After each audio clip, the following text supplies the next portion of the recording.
तो आज करने वाले हैं क्लास 12 फिजिक्स स्थिर विद्युत आवेश तथा क्षेत्र, जो कि अपना पहला चैप्टर है। इसके अंतर्गत हम लोग करने वाले हैं कूलाम नियम, जिसे हम लोग स्थिर विद्युत बल भी कहते हैं, या फिर इसे हम लोग स्थिर आवेशों के मध्य बल ये भी हम लोग कह सकते हैं। यानी कि इसे तीनों नामों से जाना जाता है। इसे हम लोग आज करने वाले हैं। लॉ है वो क्या कहता है, किसने दिया है, और इसके अलावा इसका मात्रक क्या है, विमा, सभी हम लोग इसमें डिस्कस करने वाले हैं। तो चलिए फ्रेंड, वन बाय वन शुरू करते हैं। आप लोगों को स्किप नहीं करना है, केयरफुली लिसन करना है। तो चलिए फ्रेंड शुरू करते हैं। अब आप लोगों को क्या करना है, यहाँ से आप लोग अब आप लिख सकते हो आराम से, बिल्कुल प्रॉपर नोट्स बना सकते हो इसके। तो कूलाम नियम 1785 में सर जॉर्ज अगस्ते कूलाम नामक वैज्ञानिक ने स्थिर आवेशों के मध्य कार्यरत आकर्षण और प्रतिकर्षण बल का सूत्र स्थापित किया, जिसे हम लोग कूलाम नियम के नाम से जानते हैं। समझ में आया? अब यहाँ से शुरू होता है मेन प्रोसेस। माना दो आवेशित कण Q1 तथा Q2 परस्पर r दूरी पर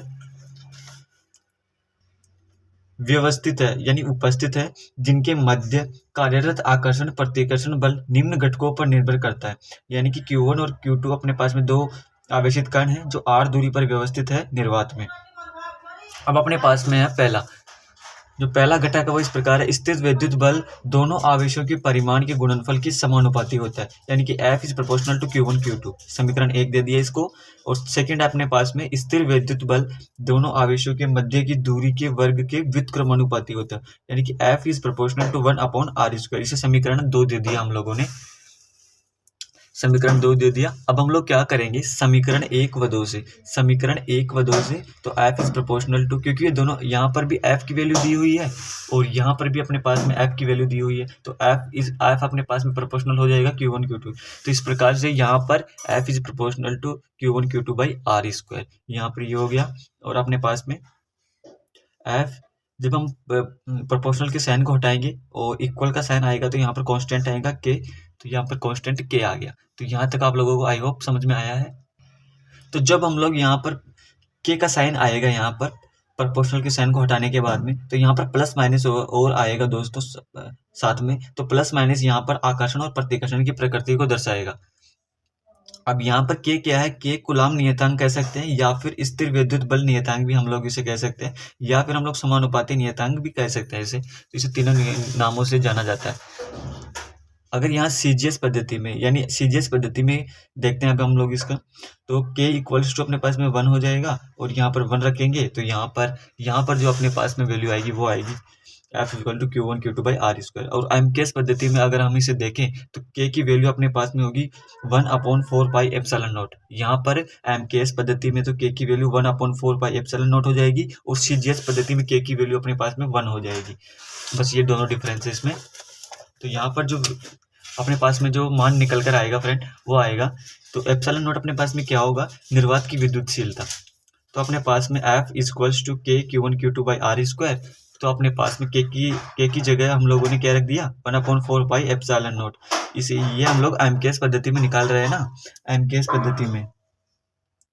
पद्धति में इसके मान निकाल रहे हैं कूलाम नियम का।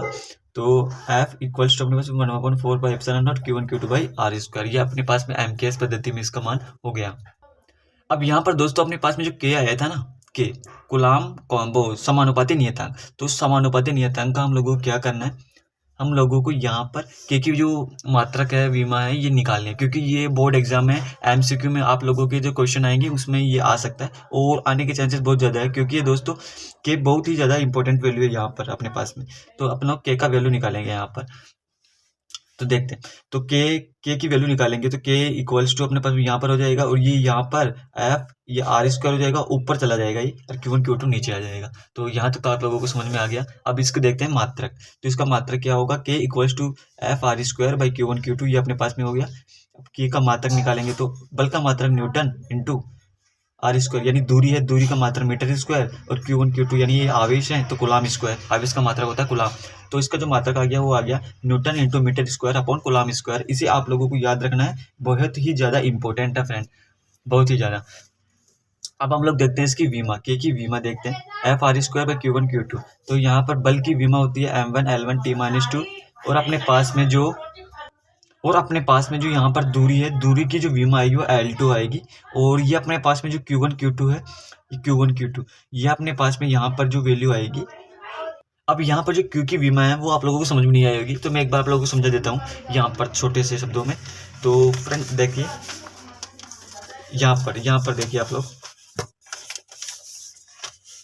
तो यहाँ पर जो अपने पास में Q इक्वल्स टू अपने पास में होता है, नहीं I इक्वल्स टू अपने पास में होता है Q बाई टी, यानी कि धारा बराबर क्या होती है, आवेश प्रवाह की दर ही धारा कहलाती है अपने पास में। I equals to Q by t, तो Q इक्वल्स टू अपने पास में होगा I इंटू टी, यानी कि I को हम लोग मानते हैं, धारा को मापते हैं एम्पियर में और टाइम को मानते हैं सेकेंड में। तो A1 T1 ये अपने पास में इसकी विमा हो गई Q की।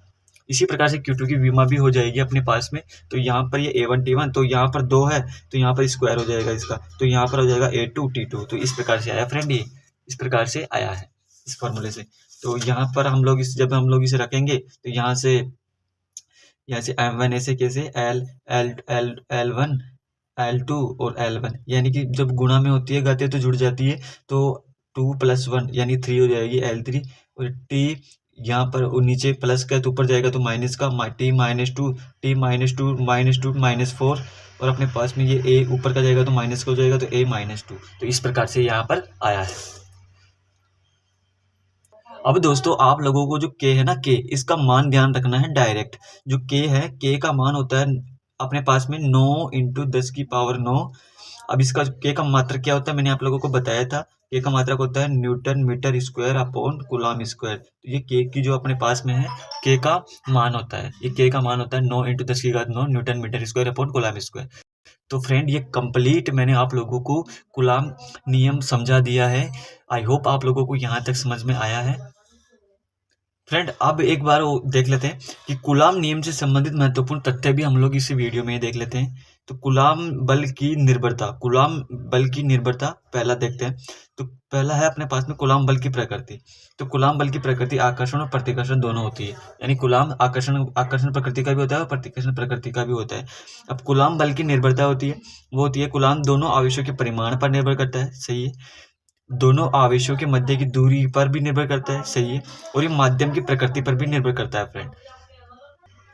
अब देखते हैं फ्रेंड कि कूलम बल की सीमाएं का मतलब है कमियां। तो कूलम बल की कमियां क्या है, यह नियम स्थिर आवेशों के लिए लागू होता है। यह नियम क्या होता है, स्थिर आवेशों के लिए ही लागू होता है केवल। यह नियम 10⁻⁻15 से कम दूरियों के लिए लागू नहीं होता।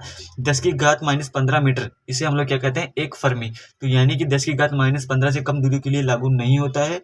और कूलम बल किसी तीसरे आवेश की उपस्थिति से अप्रभावित रहता है, यानी कूलम बल कोई भी तीसरा आवेश, यानी Q1 और Q2 तो है ही अपने पास में, अगर Q3 भी आ गया तो ये तीसरे आवेश की जो उपस्थिति है उससे अप्रभावित रहता है, इसके ऊपर इसका कोई प्रभाव नहीं पड़ता है।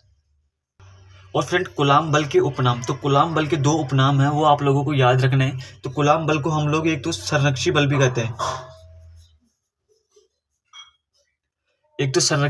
हैं, इसे हम लोग, और एक केंद्रीय बल। तो यहाँ पर आप लोगों को समझ में आया है। तो दोस्तों ये थी आज की क्लास, आई होप आप लोगों को समझ में आ गई होगी। मैंने कंप्लीट कूलम फोर्स कंप्लीट करवा दिया, कूलम नियम कंप्लीट करवा दिया यहाँ पर। तो बाकी मिलते हैं नेक्स्ट क्लास में नए टॉपिक के साथ में, तब तक के लिए जय हिंद, वंदे मातरम। अगर वीडियो पसंद आए तो वीडियो को लाइक और चैनल को सब्सक्राइब जरूर करें। Thank you.